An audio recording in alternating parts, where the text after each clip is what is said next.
Check 1, 2, 3, 4, 5, 6, 7, 8, 9, 10 level test.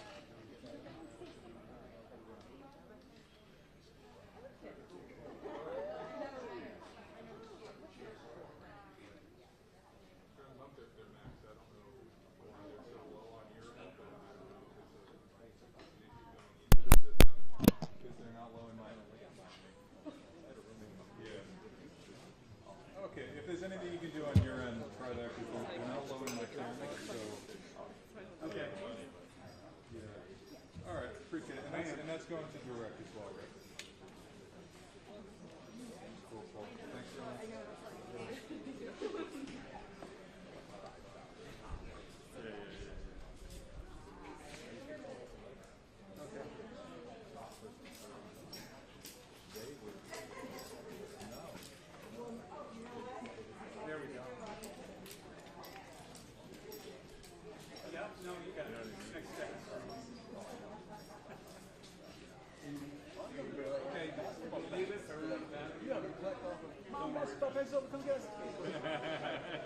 Darren, thank you very much. Yeah, it's going to cost you. At least a beer.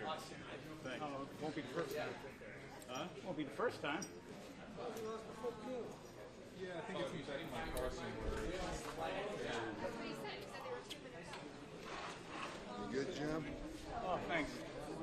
You good? Yeah. Oh, my plug. Oh, Yeah. you want that right now? No. Good, because I can't walk back. But I'll remember, I'll set it aside. Yeah, keep an eye out for that windscreen.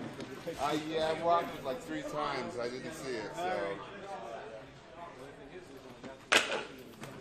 All right, I'm going back to the truck. Give me a call if you need anything.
Nah, it's okay.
Folks, Five? I would anticipate probably about 10 to 12 minutes starting.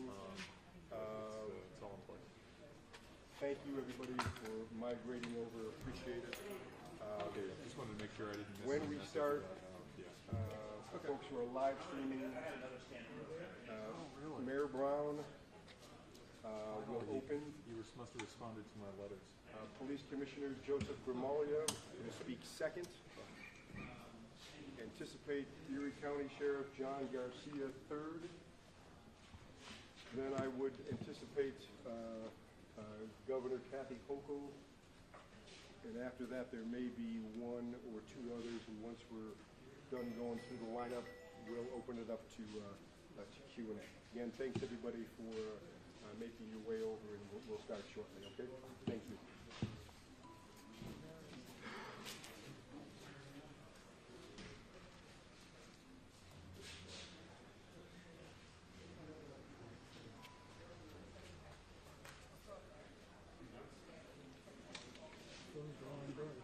This one open for light. Close that one.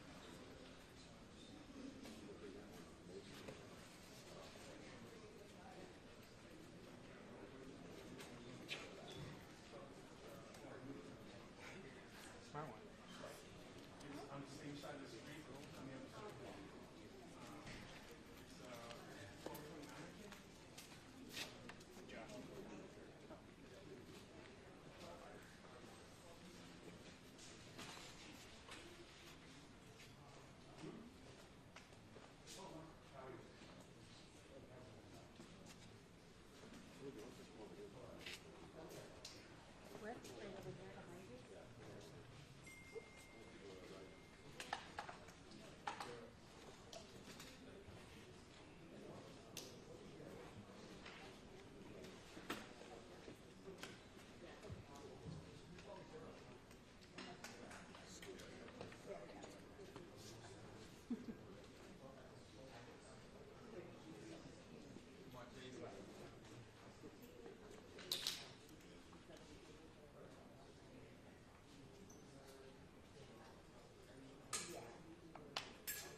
He is getting in the weeds for some of that.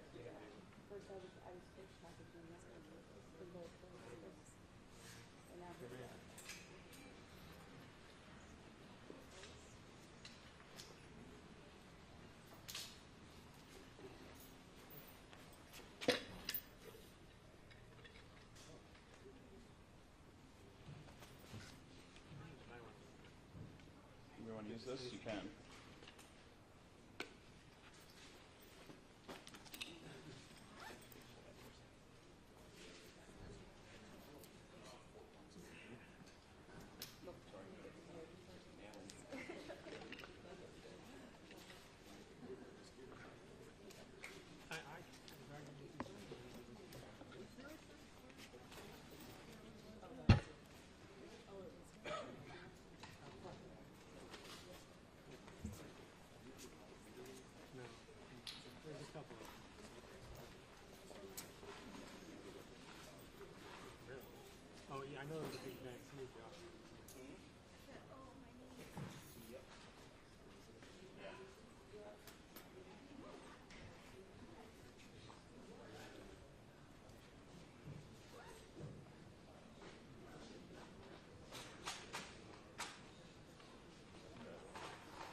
first, did you buy it or the fish?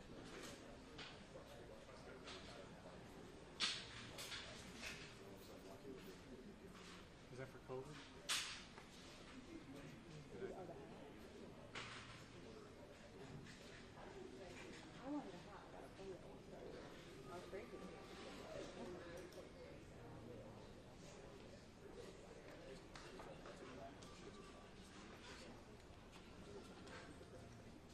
You got a deal.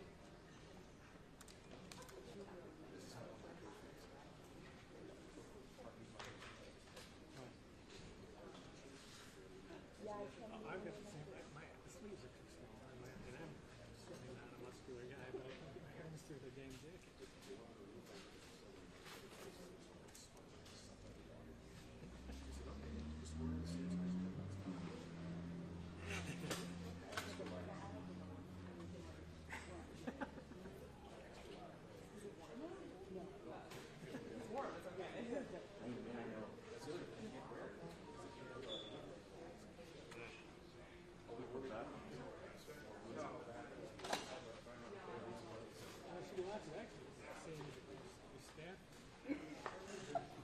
You got one?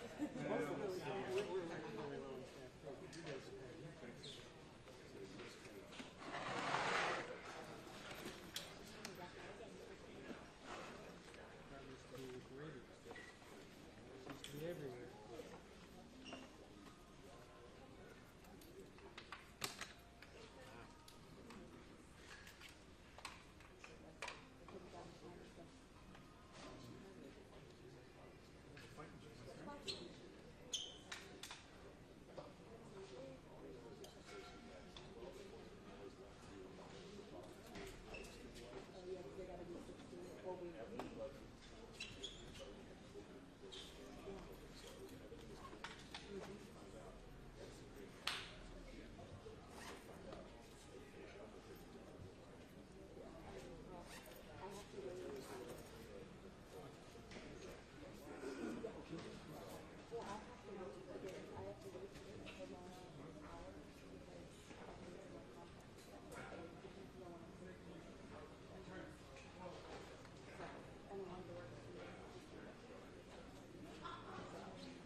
$12:45 start time.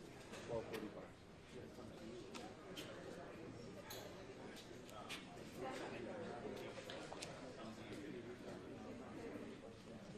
Jim, did I hand you my phone? Yeah, no, I go across. I think we're in the same. They were both in the Yeah, but I thought I had them both when I came here. No? You're checking inside of here. Stay in one spot.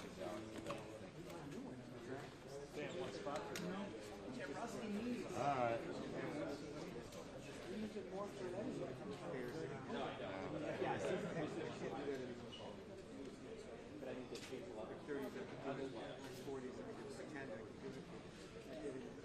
It's never good getting down on my knees, even in my 30s.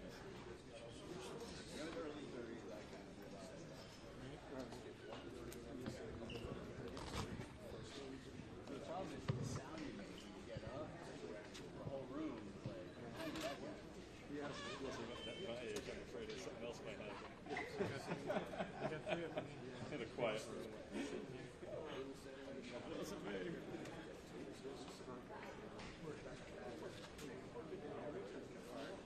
gotta keep them because they appreciate it. Just a fart over 40.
You get that nice tall tripod too. I love that. Hey, wow, you want to sit on that thing? Huh? That might actually. Yeah.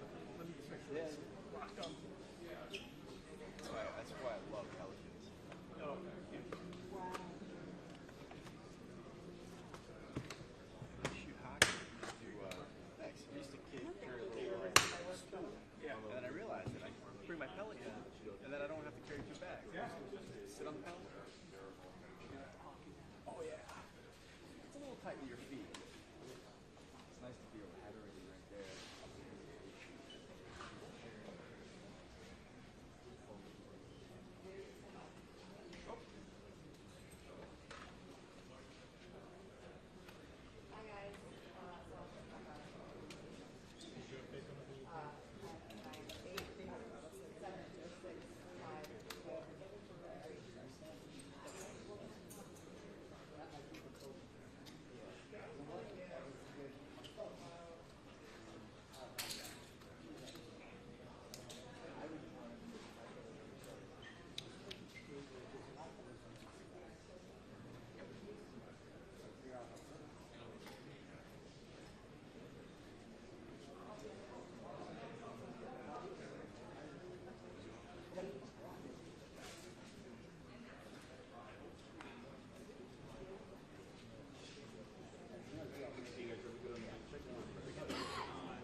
remember this name.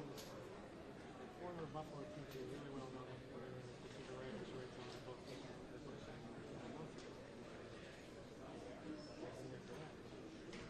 About to apply.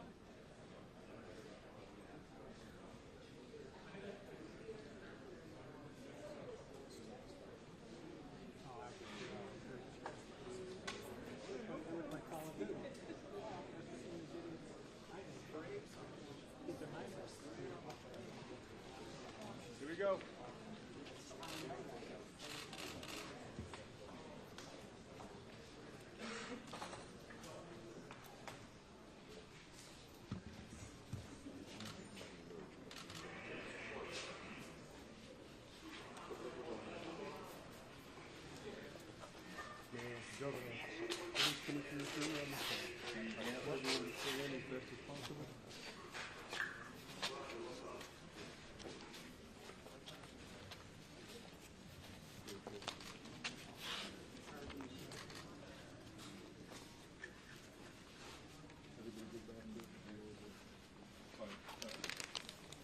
Everyone's set? Alan, tell me when you're ready. Mayor Brown. I want to thank the members of the media for joining us. We are going to provide an update on the mass shooting that occurred in Buffalo yesterday. I want to thank Governor Kathy Hochul for her support of this community. In Albany working, flew back to be with this community where she lives. We thank her for that. I want to thank New York State Attorney General Letitia James, who was working in New York City and flew here to be with the people of Buffalo. We will hear from them in a moment. I'm going to have some opening comments and then turn things over to Buffalo Police Commissioner Gramaglia. Commissioner Gramaglia will introduce other law enforcement speakers, and then I will come back and introduce the Attorney General and the Governor.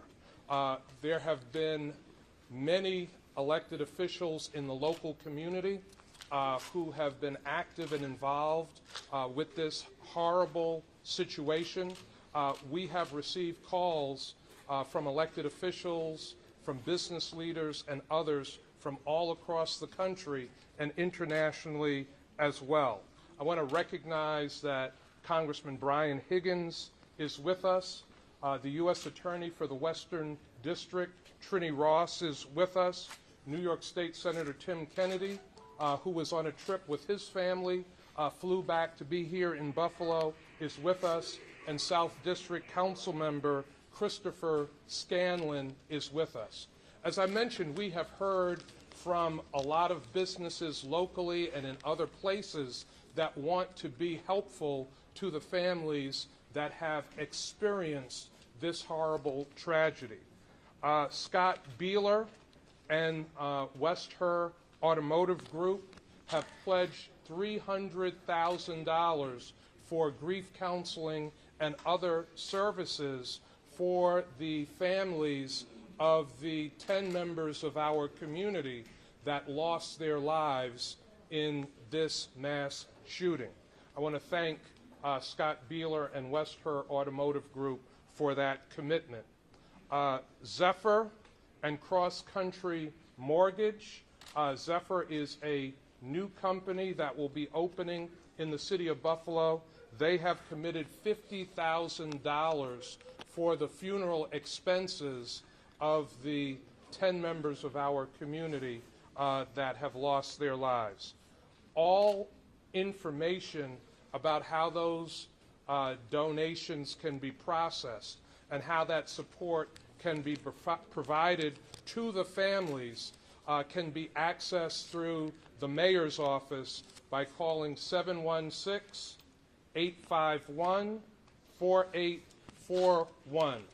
This assistance is only for the affected families, the 13 people who have been shot, and sadly, the families of the 10 people who lost their lives. Now, for a more detailed and updated law enforcement briefing, I'm going to ask Joseph Gramaglia, the Buffalo police commissioner to provide that briefing and introduce other members of law enforcement. Thank you, Mayor. Thank you, Governor. Thank you, everybody here. So first, again, we'd like to extend our condolences to the families of those that have been affected, the TOPS community, the Buffalo police community, and the entire city of Buffalo community. We all feel this as a whole. This is going to be a very lengthy investigation. Last night, we completed the process with the medical examiner's office on identifications and, more importantly, family notifications. We had a family reunification center, and we were able to provide all those notifications so that they can begin the grieving process. As we said, this is going to be a very lengthy investigation. There are warrants that have been obtained. There are warrants that will continue to be obtained both on the state and the federal levels. We'll be looking at extensive digital platforms, computers, phones, cameras, and anything else that comes into play in this investigation. The crime scene is still being held, and it will be held for as long as we need it. The FBI is bringing in specialized equipment to help process that scene. This is a very significant coordinated collaborative effort with the state police, the FBI, the sheriff's department, everybody else involved in this process. The evidence that we have uncovered so far makes no mistake that this is an absolute racist hate crime. It will be prosecuted as a hate crime. This is someone who has hate in their heart, soul, and mind, and there is no mistake that that's the direction that this is going in. This will be completely geared toward securing a conviction for this individual. Our detectives, agents, deputies, everybody standing before you will work this tirelessly for as long as it needs to go, and it's done by a person, again, who does not live in our community, who brought this kind of hate to our very close-knit Buffalo community. We will not tolerate this. We will stand tall against it. We will rebound against it. We will show how strong we are, and all the members of our police department, the sheriff's department, the FBI, the state police will continue to fight hate on a daily basis. Thank you. We're going to introduce Sheriff John Garcia. We have Special Agent in charge of the Buffalo office, also Steve Belongia. We have the ATF represented as well. So, Sheriff. Thank you, Commissioner Gramalia. As Sheriff of Erie County, I just want to say that on behalf of myself, our office, and the residents of Erie County, our condolences go out to the victims, the families, and the entire community. I'm not going to mention this individual by name. He doesn't deserve that. We should never mention his name. As far as we're concerned, he is inmate control number 157103. I could confer, I could state this, that he is in our custody. He will remain in our custody until further notice. Because of his actions yesterday,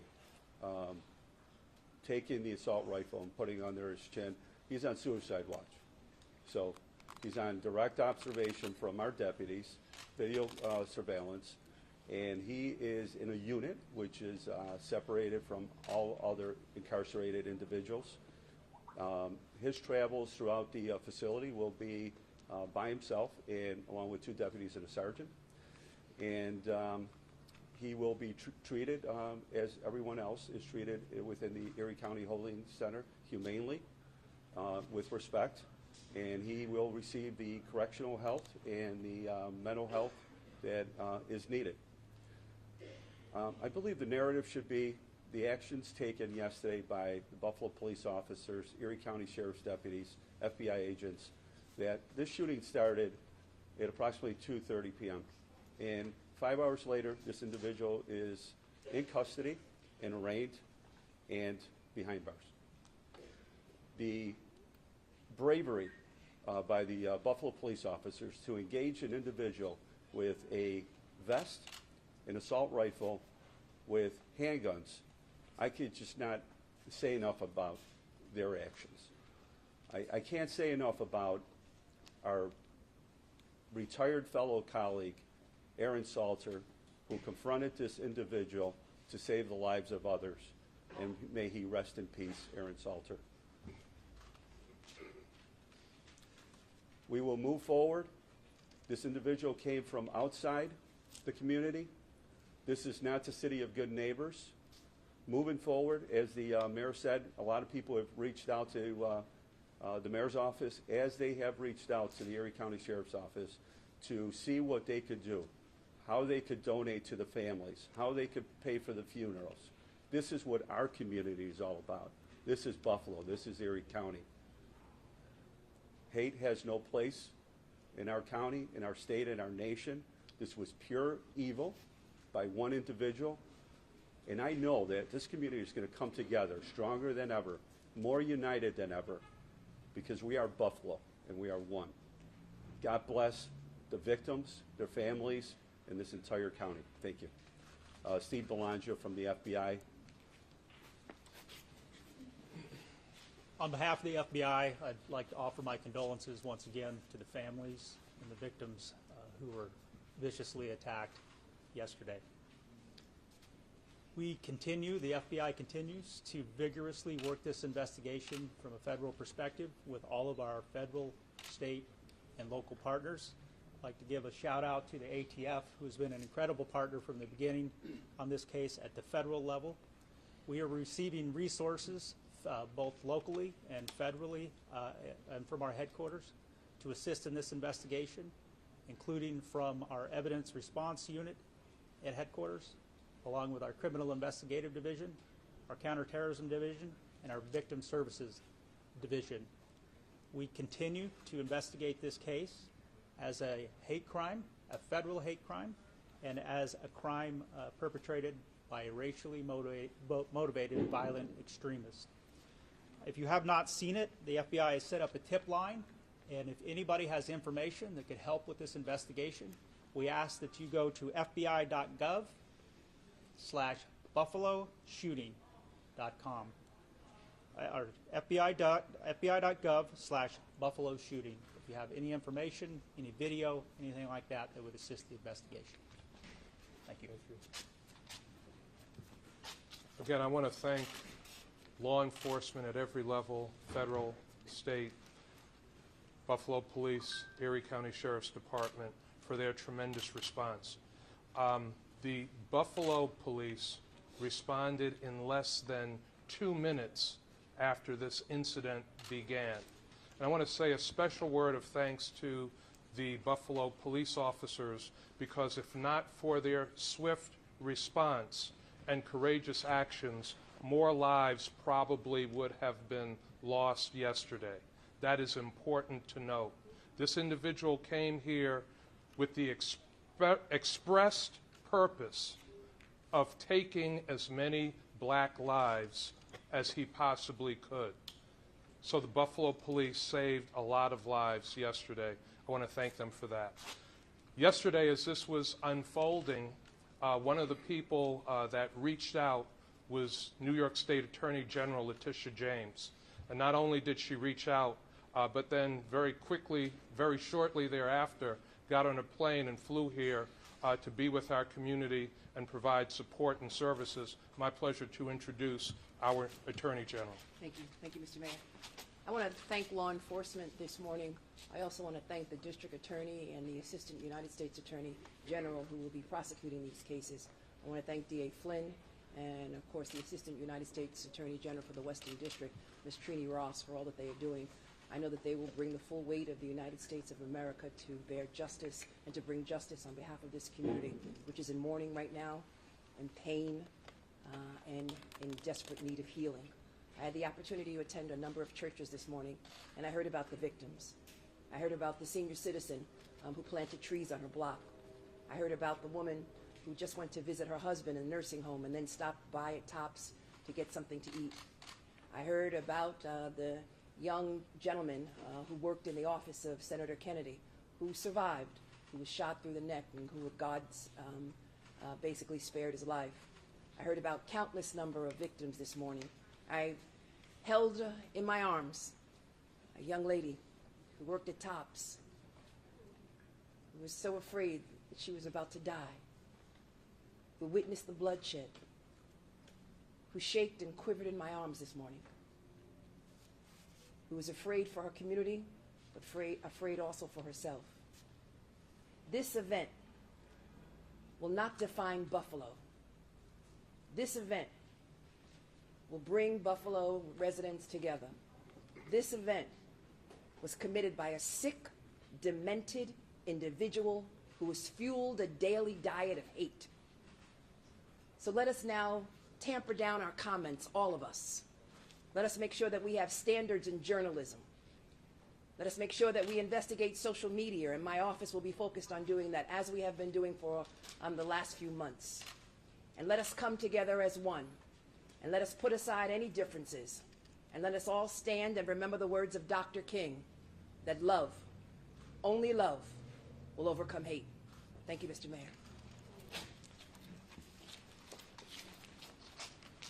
Again, when this incident was unfolding, we heard very quickly from our governor, Kathy Hochul.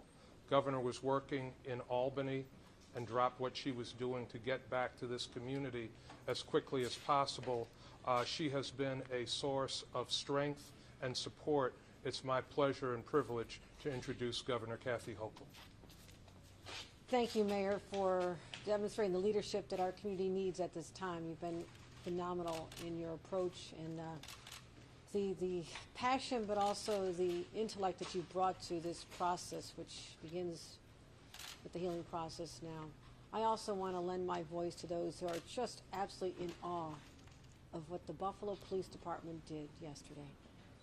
Right now, President Biden, who's addressing the nation, talking about the fallen police officers who lost their lives over the past of the last year.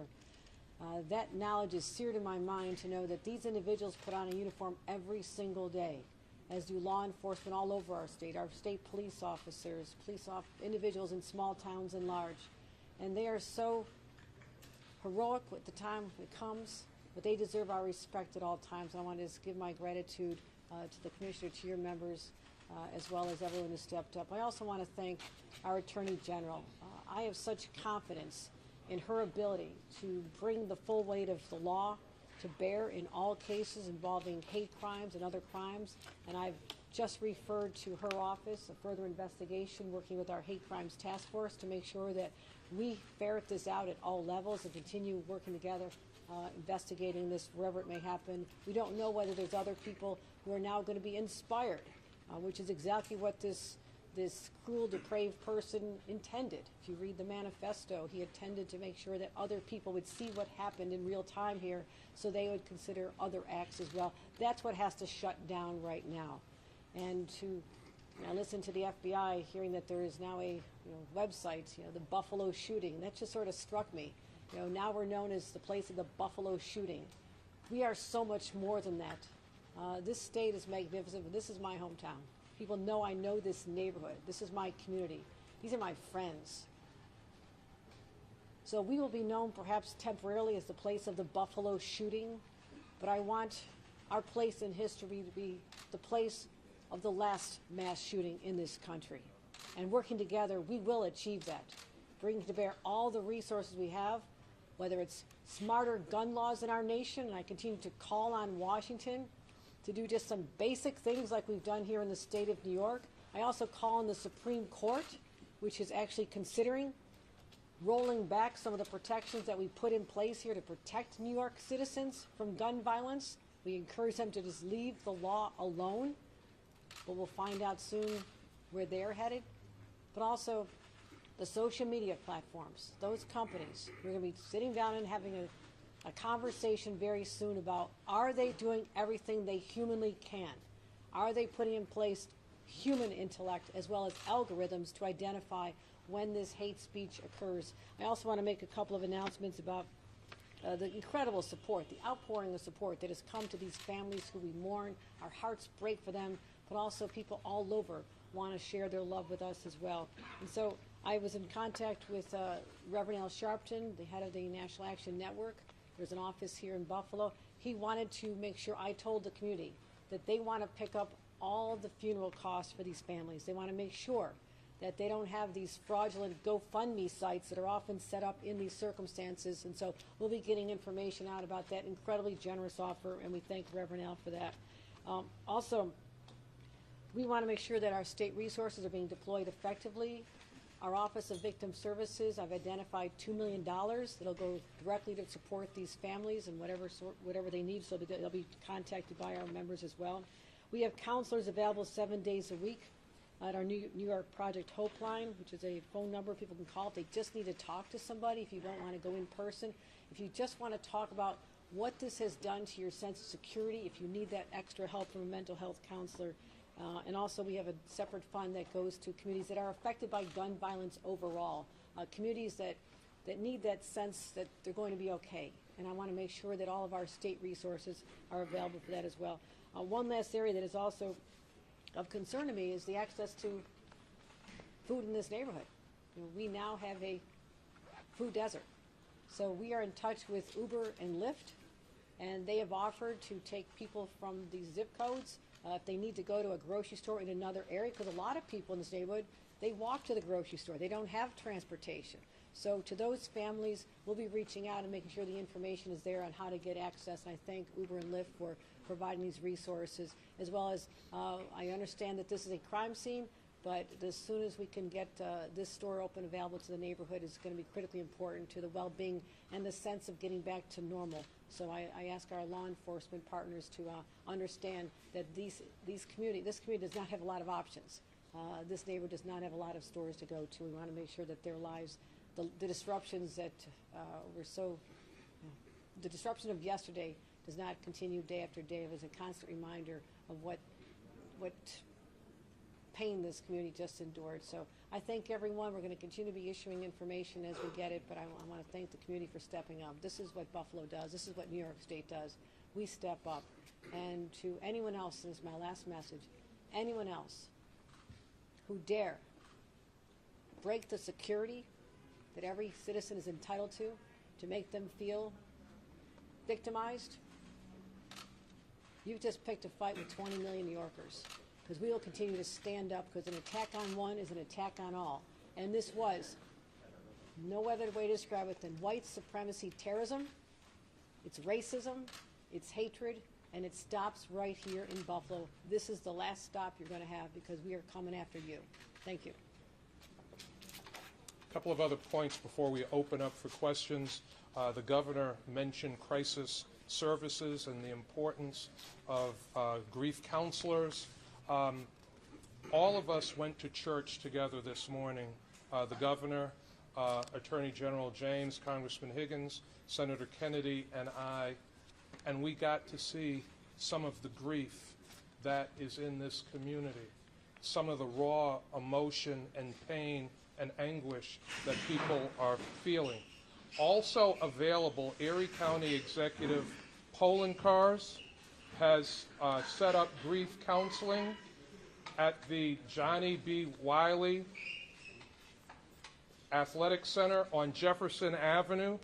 That grief counseling is available until 9 p.m. tonight, and it will be available tomorrow from 9 a.m. to 9 p.m. At the Johnny B. Wiley Athletic Center on Jefferson Avenue, right down the street from where we are. We know that there were a number of people that witnessed this incident, that feel traumatized by this incident. It is open to anyone, including law enforcement, that would like to see a crisis counselor. Also, for others that can't get to that site, crisis services is available. That number is 716-831-3434. Just as I conclude, want to mention that we have been joined by Maston District Council Member Ulysses Wingo, Niagara District Council Member David Rivera, and Buffalo Urban League President and CEO Thomas Buford, other members of the Buffalo Urban League, and the Urban League Crisis Services team that has been in the community over the last 24 hours. Again, we are Buffalo strong. We will pull together as a community, and as we grieve and as we express our deepest and most heartfelt prayers to the families of those who lost loved ones, we as a community will rise again stronger than before. We'll open up for your questions. Commissioner Gramalia, you mentioned that there are state and federal warrants going out. Who are they for, and what are they regarding? Right now, warrants are being obtained for his home. Warrants are being obtained for the vehicle. A warrant was executed on the vehicle. Again, there's social media platforms, there's a computer, telephones, and then any other digital footprints that might come along, or digital technologies. So are there any other individuals that you're looking into? At this point, the investigation is showing that he did this by himself. We are, again, looking into some other aspects that we're not going to get into. I'm not going to share at this point. But this was a lone act here, but we are looking to anything that comes up. CNN over here. Commissioner, I'm wondering if you can give us a timeline. You know, you said this morning that he was here previously. Have you been able to build out a timeline from the last 24 hours, 48 hours of this report? So he was in the Buffalo area. He was right in this area the day before. The warrants on social media platforms, GPS technology, that's going to help us put a much better timeline. We have identified some of the locations that he was at, reconnaissance on the area and in the store. But as far as the timeline of when the act took place, the first 911 call came in at 2:30 p.m. yesterday. Our patrol officers were on scene at 2:31, according to our CAD yesterday. The officers immediately engaged the subject. As it was said, he put the gun underneath his chin, and our officers very courageously used every de-escalation tactic that they could. They talked him down. It was a pretty one-sided fight there with the armor that he had, and they were able to safely take him into custody with no further shots being fired. It was just a tremendous act of bravery. Did he interact with anyone at the tops when he was previously? That I'm not going to disclose. That's all part of the investigation. And I have a question for the U.S. Attorney. How quickly do you think we'll see federal charges here in this case, the federal hate crime charges? We understand the urgency of the situation. I have surged our team to work on warrants and to work with our law enforcement partners. We will bring charges as soon as we know we have the evidence to support them. Jennifer? The Attorney General gave us a little bit of information about the victims. What else can you tell us? Are you able to tell us the ages of the victims, and when do you expect to release the names? We are looking at potentially releasing that later today. We'll get all that information out. Commissioner, there's a lot of people on the street who are relaying to us frustration with the fact that the shooter surrendered peacefully and saying things, pointing out that black men, often in conflicts with the police, have been shot for much less. Can you just respond to that criticism that is out there, or maybe this frustration in the community? Any opportunity that we have, and that's what we teach to de-escalate a situation, we are not looking to shoot anyone. This individual at the time put the gun to his own chin, not pointed towards the officers. The shooting had stopped at that point, and the officers moved in very quickly to de-escalate. Had the need come into play where they were forced to take deadly physical force, then they would have acted on that. Again, keep in mind he was heavily armed. He had metal plating, armor plating vests on, and that could have been a really bad situation. But we responded as we're trained. The security guard fired at the weapon, right? He shot at him because he was wearing protective gear that had no effect on him. Is that right? Yes, our retired officer, Salter, working security there, engaged the suspect, fired rounds. We have evidence that he struck him at least one time, and that unfortunately had no effect. Associated Press, Carolyn? When was the weapon purchased? And also, given that the state police have investigated Meadows High School, would there have been any state law or another law to prevent him from obtaining a weapon like that? So we're not going to get into specifics of when the weapons were purchased. We have a timeline of that. We have it tracking. The ATF immediately moved on that. As far as last year, it's been put out there that the state police had brought this individual in for a mental health evaluation. He went to the local hospital. He was there for, the information we have is about a day and a half, was evaluated and then released at that point. So, Sir. Question for the governor. We're coming on 10 years since Sandy Hook, when everyone said this will never happen again. The political environment is now probably even more difficult for the proposals that you're mentioning. What are you going to do differently? I'm going to keep fighting. Our proposals are make common sense. I'd already pre-planned to announce a number of safety measures to protect New Yorkers on Tuesday. I'm going to continue with that press conference to make sure anytime we find a loophole that we close it quickly. There's actually guns. They're called AOWs, any other guns. Believe it or not, they look like an assault weapon, but they don't fit the description of laws right now because the criminal mind is very diabolical. And just like with ghost guns, years ago, no one would have thought of what a ghost gun is, that you can literally order online the components of a gun that could take people's lives. I just signed a law outlawing that. So we're always trying to stay ahead of the criminals. When we find out that they take advantage of loopholes in our laws, then I'm going to keep closing them. But this also calls for a national response. What was used was not able to be purchased legally in the state of New York. The basic gun was, but the high-capacity magazine associated with it had to come from another state because it is illegal in the state of New York. We need a smart national policy, and let's start with something as what I would say in the no-brainer category after Sandy Hook. Shame on this country, shame on Congress at that time for not passing something as basic as a background check. So I'm ready to recharge that conversation. Yes, it's a challenging time politically, but that doesn't mean that we should stand down and let the criminals win. Have you heard any offers of cooperation across party lines, across the traditional divisions on this issue? No, but I expect to hear from them because these are their constituents as well. They represent other New Yorkers, other people across this country. And this is a time when, regardless of your political philosophy or registration, leaders need to lead. Step up. Step up. This can happen in red as easily as blue states. So we have a national moment here where the world is focused on what happened here in Buffalo. Yes, it is white supremacy terrorism, domestic terrorism. We have to fight that, but also that coupled with the access to guns is the lethal combination that we have to continue to stop. So I call on leaders everywhere. Regardless of what you may have felt about guns in the past, this is a time to say we actually value people's lives, and that's what I'm going to be expecting. Governor, Sir, the state police. Governor, on the issue of social media, what would that look like? Are you talking about legislation? Are you talking about merely conversation? How would you fight hate speech without impinging on First Amendment rights? I understand First Amendment rights very well. I have no intention of impinging upon them. However, hate speech is not protected. You cannot yell fire in a crowded theater because people's lives could be in danger and people rush out of there. That is settled law of the land. So there are parameters if you're going to be inciting people to violence. That's not protected.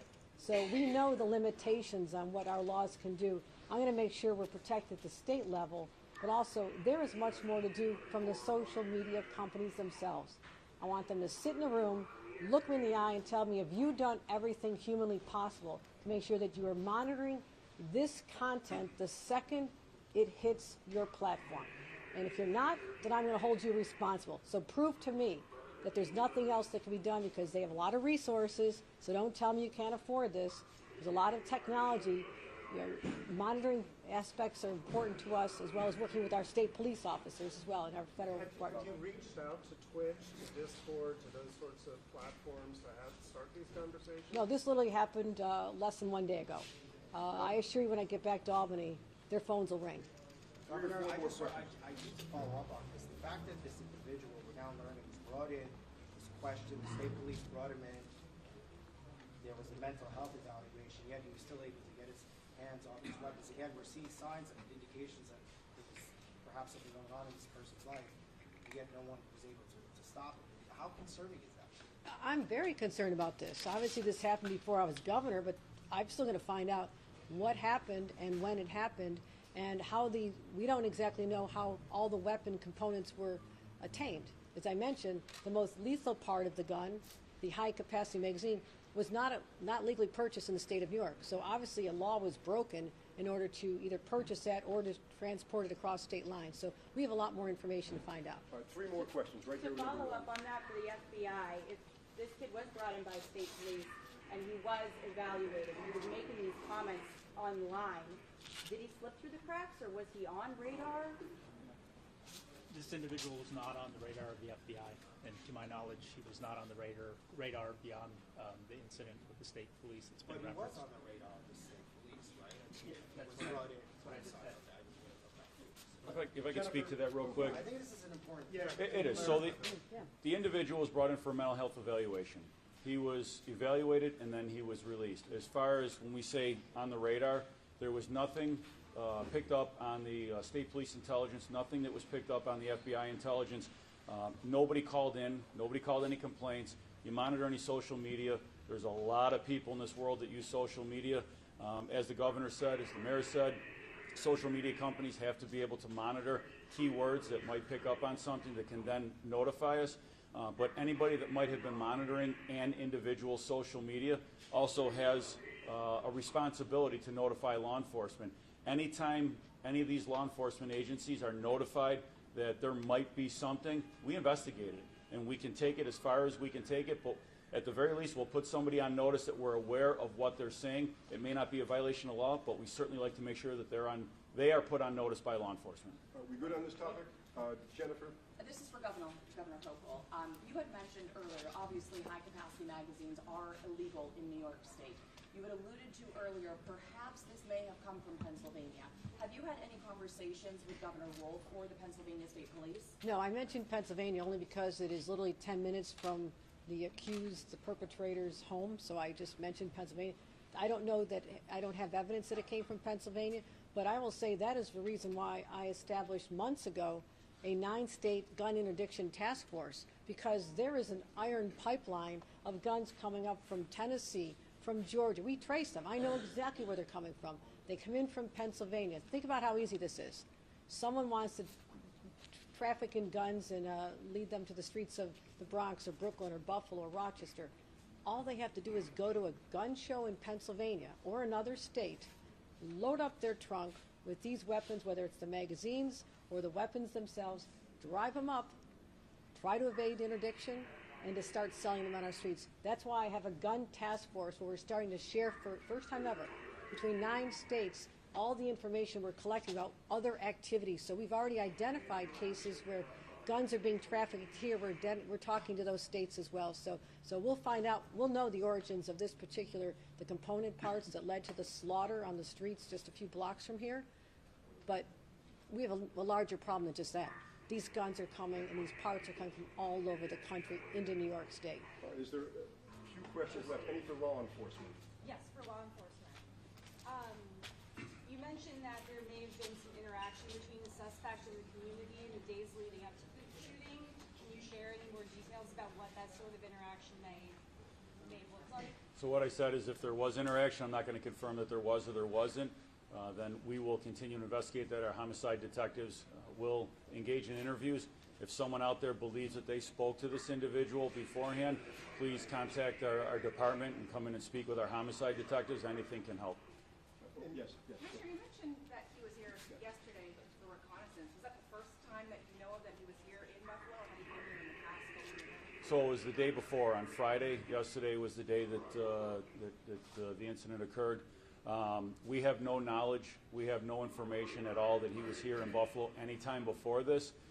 It appears right now as we stand that Friday was the first day that he would have been here. And I recognize the accused is 18 years old, but are his parents cooperating with the police? Have you spoken to them? State police and FBI are at his house. They've spoken with the parents.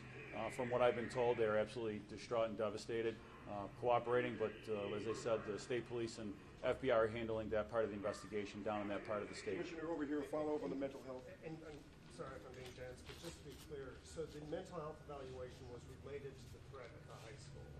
And when was that? And when was that? That was back in June of last year. So June of last year, he makes a threat at the high school. He's brought in by state police for a mental health evaluation at that point. Yeah, from what I have, it was a generalized threat, not a specific threat directed at a specific place or person. Based on a I'm sorry? Was it a racist threat? No, it was not. The state police responded. They investigated, they interviewed the subject, and they felt it was appropriate at that time to have that individual brought in for a mental health evaluation. The state police did their job to the fullest that they could at that time. And this was in Conklin? This was in Binghamton? Where did that mental Down in his hometown area, in his home district. Thank you, everybody. Has that manifesto been authentically by? We have it. We're not going to comment any further on that, but we have it's being evaluated at all levels of government. Thank you. Good. Just one weapon so far that's been seized? There were 3 weapons. There were 2 in the car and 1 in his possession. What were the 2 in the car? One was a rifle, 1 was a shotgun. And it was a Bushmaster that he committed the crime with? He had an AR-15. Thank you, everyone. Thank you. Appreciate it. Thanks, Mayor.